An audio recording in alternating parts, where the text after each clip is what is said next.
বহুত গৰ্বৰে কৈছে পঞ্চায়ত কৰ্মীৰ অভিৱৰ্তনত পঞ্চায়ত প্ৰতিনিধিৰ অভিৱৰ্তনত কৈছে যে কি কৈছে যে আমাক কোনেও ৰুধিব নোৱাৰে ২৬ত আমি ইমান মহিলাক অৰুণোদয় দিছোঁ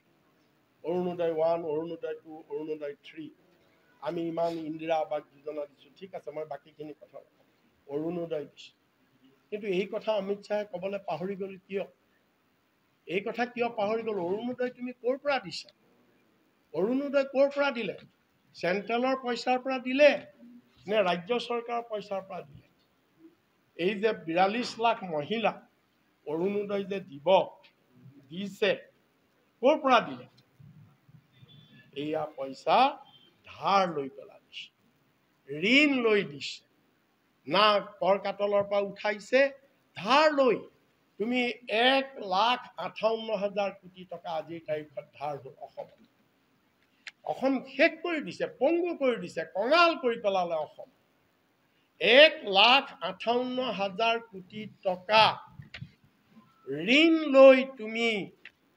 অৰুণোদয় দিছা অকল ভোট বেংকৰ আশা অকল জিকিবৰ কাৰণে ভোটৰ কাৰণে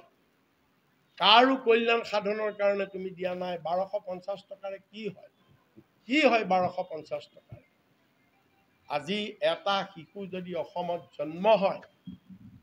তেওঁ ৫০,০০০ টকা ঋণৰ বোজা লৈ অসমত জন্মগ্ৰহণ কৰিব লাগে এই কাঙাল হলে তুমি অসমখন লৈ গলা অৰুণোদয়ৰ নামত অসমৰ কামিহাৰ ভাঙি দিলে অসমৰ অৰ্থনীতি ফিনিছ আজি অসমে একদম লোন নহলে ১ মিনিট অসম চলিব নোৱাৰে লোন নহলে আজি অসম ১ মিনিট চলিব নোৱাৰে এনেকুৱা অৱস্থালৈ অসমখন লৈ গ'ল আৰু লৈ যোৱাৰ পিছত অমিত শ্বাহ ডাঙৰীয়াক আমি প্ৰশ্ন কৰিব খুজিছোঁ যে আপুনি কিহৰ কাৰণে অৰুণোদয়ৰ কথা ক'লে অসমীয়া মানুহক শেষ কৰা অসমৰ অৰ্থনীতি শেষ কৰি দিছে ধাৰৰ বোজাৰে আপুনি সেই কথা কালি পাহৰি গ'ল সেই কথা আপুনি নক'লে আৰু সৰ্বশেষ কথাটো হৈছে যে আপোনালোকে যে কৈছে অমিত শ্বাহ ডাঙৰীয়াক আমি প্ৰশ্ন কৰিছোঁ কালি যে আপুনি বৰ গৌৰৱৰে কৈছে যে আমি অসমত আমি কেতিয়াও অনুপ্ৰৱেশকাৰীক আমি থাকিবলৈ নিদিওঁ আমি অনুপ্ৰৱেশকাৰী কোনো কাৰণত অসমত আমি সোমাবলৈ নিদিওঁ মই তাত প্ৰশ্ন কৰিব খুজিছোঁ অনুপ্ৰৱেশকাৰীক সোমাবলৈ কোনে দিছে আপোনালোকে দিছে নে আমি কংগ্ৰেছে দিছোঁ আপুনি কালি আমাক কৈছে যে কংগ্ৰেছ অনুপ্ৰৱেশকাৰী প্ৰিয় আমাৰ প্ৰিয় বোলে আমি প্ৰশ্ন কৰিব খুজিছোঁ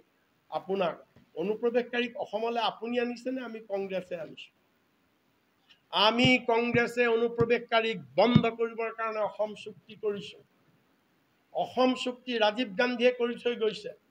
য'ত ধৰা হৈছে ছাত্ৰ সন্থা সকলো অসমৰ ৰাইজে মানি লৈছে ১৯৭১ চনৰ ২৫ মাৰ্চৰ পিছত এটাও বিদেশী অসমত আহিব নোৱাৰিব থাকিব নোৱাৰিব এই আইন কোনে ভংগ কৰিলে আপুনি যে কালি খুব ঘোষপেটীয়াৰ কথা ক'লে এই আইন কোনে ভংগ কৰিলে আপুনিহে কৰিলে পেলাই দিব খুজিছোঁ আপুনি যে কালি ক'লে অসমৰ মুখ্যমন্ত্ৰী হিমন্ত বিশ্ব শৰ্মা যে দুৰ্নীতিমুক্ত এজন নেতা আপোনালোকৰ বিজেপিয়ে ২০১৪ চনত যেতিয়া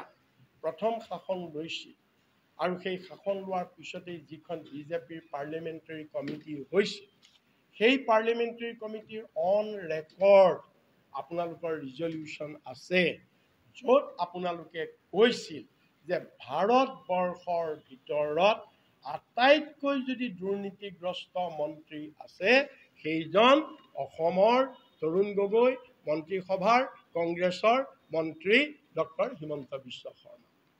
আপোনালোকে এই কথা কৈছিল ৰেকৰ্ডত আছে নাম্বাৰ 1 নাম্বাৰ 2 আপুনি অমিত শ্বাহ ডাঙৰীয়া আৰু আপোনাৰ বিজেপিৰ নেতা কেইবাগৰাকীও যেতিয়া ১৪ চনৰ লোকসভা নিৰ্বাচনত আপোনালোকে প্ৰচাৰ কৰিবলৈ আহিছিল তেতিয়া আপোনালোকে কৈছিল কি কৈছিল যে বিজেপি চৰকাৰ শাসনলৈ আহিলে হিমন্ত বিশ্ব শৰ্মাৰ ফাইল খোল খাব আৰু তেওঁ জেললৈ যাব লাগিব আপোনালোকে কৈছিল আমি কোৱা নাই ৰেকৰ্ডত আছে নাম্বাৰ 3 হিমন্ত বিশ্ব শৰ্মা সাৰদা কেলেংকাৰী CBIয়ে তেওঁক কলিকতালৈ তলব কৰিছিল। লুইছ বাৰ্জাৰ কেলেংকাৰী এটা আন্তৰ্জাতিক কেলেংকাৰী, তেওঁৰ নাম তাত সন্নিৱিষ্ট হৈ আছে। ডিমা হাছাও 1000 কোটি টকীয়া কেলেংকাৰী হিমন্ত বিশ্ব শৰ্মা জড়িত হৈ আছিল, য'ত ন্যায় তদন্ত কৰিছিল। এই গোটেইবিলাক আৰু আপোনালোকৰ CBI তেওঁক তলব কৰিছিল, কিন্তু যিদিনা হিমন্ত বিশ্ব শৰ্মা কংগ্ৰেছ এৰি যেতিয়া বিজেপিত যোগদান কৰিছিল, তেতিয়া তেওঁৰ গোটেই দুৰ্নীতিবিলাক ধুই পেলা পৰিষ্কাৰ হৈ গৈছিল, নোহোৱা হৈ গৈছিল। যিকোনো খবৰৰ বাবে যোগাযোগ কৰক 7099017330 লগতে 7099017110 নম্বৰত।